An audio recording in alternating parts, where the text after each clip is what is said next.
বন্ধুরা, আজকে মাছের তেল রান্না করব।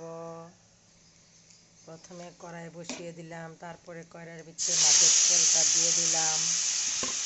দেখো, পেঁয়াজ দিয়ে দিলাম,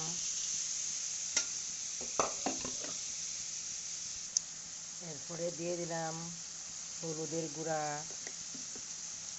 একটু ধনিয়ার গুঁড়া,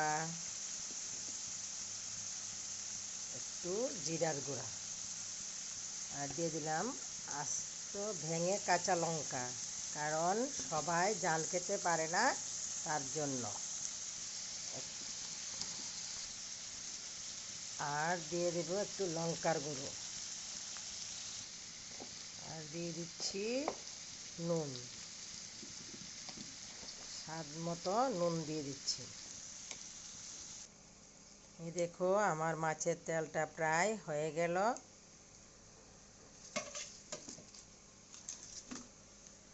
এখানে ভেজে রাখা বেগুনগুলো এখন তো দিয়ে দিলাম। এখন নামিয়ে নিব।